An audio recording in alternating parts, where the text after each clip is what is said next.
Hello guys, welcome back to my YouTube channel. അപ്പോൾ ഇന്ന് നമ്മുടെ ഡെയിലി വ്ളോഗ് തുടങ്ങിയിട്ട് ഡേ 5 ആണ്. അപ്പോൾ ഇപ്പോൾ നമ്മളിപ്പം ഡിമാർട്ടിലേക്കാണ് പോകുന്നത്. ഇലക്ട്രോണിക് ഉള്ള ഡിമാർട്ടിലേക്കാണ് പോകുന്നത്. എന്താ ഞാനും എൻ്റെ ഫ്രണ്ടും കൂടെ പ്രസീതയും കൂടെയാണ് കേട്ടോ പോകുന്നത്.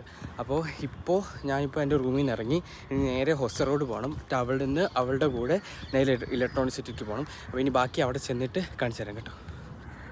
ഗൈസ്, ഇതാണ് അപ്പോൾ ഞങ്ങൾ ബസ് കയറുന്ന സ്ഥലം. ഇത് സെൻറ്റ് ജോൺസ് എന്ന് പറയും. അപ്പോൾ ഇവിടെ സെൻറ്റ് ജോൺസ് ഹോസ്പിറ്റലുണ്ട് കേട്ടോ, അതുകൊണ്ടാണ് അവിടെ സെൻറ്റ് ജോൺസ് ഇത് പറയുന്നതെന്നാണ് പറയുന്നത്, എനിക്കറിയത്തില്ല. അപ്പോൾ ഇത് ഞാൻ ബസ് കയറി കേട്ടോ. ബസ് കയറിയിട്ട് നേരെ ഹൊസറോഡാണ് വന്ന് ഇറങ്ങുന്നത്. അപ്പോൾ ഹൊസറോഡ് അവിടുന്ന് പ്രസീതയും പിന്നെ എൻ്റെ കൂടെ നേരത്തെ വർക്ക് ചെയ്തിട്ടുണ്ടായിരുന്ന സേതുവും പിന്നെ നീരജയും കയറും എന്ന് പറഞ്ഞിട്ടുണ്ടായിരുന്നു. അങ്ങനെ ഞങ്ങൾ എല്ലാവരും കൂടെ പിന്നെ ഞങ്ങൾ നേരെ ഇലക്ട്രോണിക് സിറ്റിയിലോട്ടാണ് പോയത്. അപ്പോൾ ഇലക്ട്രോണിക് സിറ്റി ചെന്ന് കഴിഞ്ഞിട്ട് അവിടുന്ന് കുറച്ച് ദൂരം നടക്കാനായിട്ടുണ്ട് കേട്ടോ ഡിമാർട്ടിലേക്ക്. അപ്പോൾ ഡിമാർട്ടിലോട്ട് കയറുന്ന വീഡിയോ ഒന്നും ഞാൻ എടുക്കാനായിട്ട് മറന്നുപോയി. അത് കഴിഞ്ഞിട്ട് പിന്നെ ഞങ്ങൾ നേരെ ചെന്നത് കിഡ്സ് സെക്ഷനിലേക്കാണ് കേട്ടോ. അപ്പോൾ പ്രസീത ആക്ച്വലി നാട്ടിൽ പോകുന്നുണ്ടായിരുന്നു. അപ്പോൾ നാട്ടിൽ പോകുന്നതിന് മുന്നാടിയായിട്ട് കുറച്ച് സാധനങ്ങൾ മേടിക്കാനായിട്ടുണ്ടായിരുന്നു. അപ്പോൾ അതൊക്കെ മേടിക്കാൻ വേണ്ടിയിട്ടാണ് വന്നത്. അപ്പോൾ ആദ്യം തന്നെ കിഡ്സ് സെക്ഷനിലോട്ടാണ് പോയത്.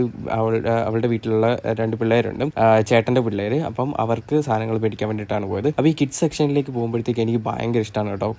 കാരണം എന്താണെന്ന് വെച്ചാൽ നമ്മളൊക്കെ ചെറുതായിരുന്ന സമയത്ത് നമുക്കൊന്നും ഇതുപോലെ ആരും മേടിച്ച് തരാനായിട്ടൊന്നും ഇല്ലായിരുന്നു. അപ്പോൾ ഇപ്പോൾ എന്താ പറയുക, ഇങ്ങനെയൊക്കെ കിഡ്സ് സെക്ഷനിലൊക്കെ ചെന്നിട്ട് അവിടുത്തെ ടോയ്സും അതുപോലെ ഈ പാവക്കുട്ടിയൊക്കെ കാണുമ്പോഴത്തേക്കും എനിക്ക് പഴയ കാലമൊക്കെ ഓർമ്മ വരും കേട്ടോ. നമുക്കൊന്നും ഇങ്ങനെ ആരും മേടിച്ച് തന്നിട്ടില്ലല്ലോ എന്നുള്ള ഇതൊക്കെ ഓർക്കും. പിന്നെ ഒരുപാട് സാധനങ്ങളുണ്ട് കേട്ടോ ഡിമാർട്ടിൽ. നിങ്ങൾക്ക് എന്തെങ്കിലും ഇത് കർട്ടൻ, അതുപോലെ തന്നെ ബാഗ്, പിന്നെ ഇതുപോലത്തെ ക്യൂട്ട് ഐറ്റംസ്, പിന്നെന്താ ഒരുപാട് സാധനങ്ങളുണ്ട് കേട്ടോ. പിന്നെ നിങ്ങളൊക്കെ വെളിയിലൊക്കെ പോകുന്നവരാണെന്നുണ്ടെങ്കിൽ ഇതുപോലത്തെ പെട്ടിയൊക്കെ ഉണ്ടല്ലോ, ഇതൊക്കെ നിങ്ങൾക്ക് 89 രൂപയ്ക്കൊക്കെ കിട്ടും കേട്ടോ. ഇത് ഭയങ്കര അഫോർഡബിൾ ആയിട്ട് എനിക്ക് തോന്നി.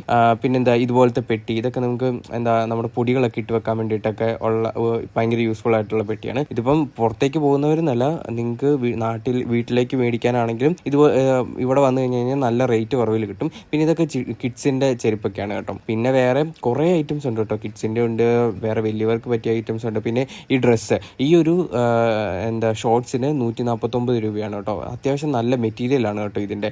അതുപോലെ തന്നെ ഇതിൻ്റെ അകത്തുനിന്ന് നമുക്ക് സെലക്ട് ചെയ്തെടുക്കാം കേട്ടോ. നമുക്ക് അത്യാവശ്യം എന്താ പറയുക, റേറ്റ് കുറവ് സാധനങ്ങൾ എടുക്കണമെന്ന് താല്പര്യം, ഇപ്പോൾ ബൾക്കായിട്ട് എടുക്കണമെങ്കിൽ പോലും ഇവിടെ വന്ന് എടുക്കുകയാണെന്നുണ്ടെങ്കിൽ നമുക്ക് നല്ല റേറ്റ് കുറവിലൊക്കെ കിട്ടും കേട്ടോ. പിന്നെയും കുറേ വീഡിയോസൊക്കെ എടുക്കണമെന്നുണ്ടായിരുന്നു. പിന്നെ അവിടെ ക്യാമറ റെസ്ട്രിക്റ്റഡ് ആണ് കേട്ടോ. എന്ന് വെച്ചാൽ വീഡിയോസ് ഒന്നും അങ്ങനെ നമുക്ക് എടുക്കാൻ പറ്റത്തില്ല. അതുകൊണ്ടാണ് ഒരുപാട് വീഡിയോസ് ഒന്നും എടുക്കാൻ പറ്റാഞ്ഞത്. അത് കഴിഞ്ഞിട്ട് പിന്നെ ഞങ്ങൾ നേരെ ഇലക്ട്രോണിക് സിറ്റി ബസ് സ്റ്റോപ്പിൽ വന്നിട്ട് നേരെ ഞങ്ങൾ മടിവാളിക്കുള്ള ബസ്സിൽ കയറി. എന്നിട്ട് ഞങ്ങൾ മടിവാളി ചെന്ന് ഇറങ്ങിയിട്ട് ഞങ്ങൾ ആദ്യം തന്നെ ഒരു ചായ കുടിക്കാൻ വേണ്ടിയിട്ടാണ് പോയത്. കാരണം എനിക്കാണെങ്കിൽ വിശന്നിട്ട് പണ്ടാരടങ്ങുമായിരുന്നു. അപ്പോൾ പിന്നെ എനിക്ക് കറക്റ്റ് ടൈമിൽ ചായ കുടിച്ചുകൊണ്ടിരിക്കുന്ന ടൈമിൽ ചായ കുടിച്ചില്ല എന്നുണ്ടെങ്കിൽ എനിക്ക് ഭയങ്കരമായിട്ട് തലവേദന എടുക്കും കേട്ടോ. അത് കഴിഞ്ഞിട്ട് പിന്നെ ഞങ്ങൾ ഫുഡ് കഴിക്കാനായിട്ട് കയറി. അപ്പം ബീഫ് ബിരിയാണിയാണ് കേട്ടോ ഓർഡർ ചെയ്തത്. മലബാർ എന്ന് പറഞ്ഞൊരു, ഇവിടെ അടുത്ത് തന്നെ, ഞങ്ങൾ താമസിക്കുന്ന അടുത്ത് തന്നെ ഒരു റെസ്റ്റോറൻറ്റിലാണ് കയറിയത്. പ്രസീദ് ഓർഡർ ചെയ്തത് പൊറോട്ടയും അതുപോലെ തന്നെ ചിക്കൻ കൊണ്ടാട്ടമായിരുന്നു കേട്ടോ. ചിക്കൻ കൊണ്ടാട്ടം അടിപൊളിയായിരുന്നു കേട്ടോ, എനിക്ക് ഭയങ്കരമായിട്ട് ഇഷ്ടപ്പെട്ടായിരുന്നു. അതുപോലെ തന്നെ ബീഫ് ബിരിയാണിയുടെ റേറ്റ് എന്ന് പറഞ്ഞു കഴിഞ്ഞാൽ 150 റുപ്പീസാണ് കേട്ടോ. പിന്നെ നിങ്ങൾ ബാംഗ്ലൂർ മലയാളീസ് ആണെന്നുണ്ടെങ്കിൽ നിങ്ങൾ മലബാറിൽ, അതായത് മടിവാളയിലുള്ള മലബാറിൽ കയറിയിട്ട് ഫുഡ് കഴിച്ചിട്ടുണ്ടെന്നുണ്ടെങ്കിൽ, നിങ്ങൾക്ക് ഇഷ്ടപ്പെട്ടിട്ടുണ്ടെന്നുണ്ടെങ്കിൽ ജസ്റ്റ് ഒന്ന് കമൻറ്റ് ചെയ്യുക. അതുപോലെ തന്നെ ഇതുവരെയായിട്ട് എൻ്റെ ചാനൽ സബ്സ്ക്രൈബ് ചെയ്യാതെയാണ് നിങ്ങൾ കാണുന്നതെന്നുണ്ടെങ്കിൽ ജസ്റ്റ് ഒന്ന് സബ്സ്ക്രൈബും കൂടി ചെയ്യുക. മറ്റൊരു വീഡിയോ ആയിട്ട് വരുന്നത് വരേക്കും എല്ലാവർക്കും ബൈ.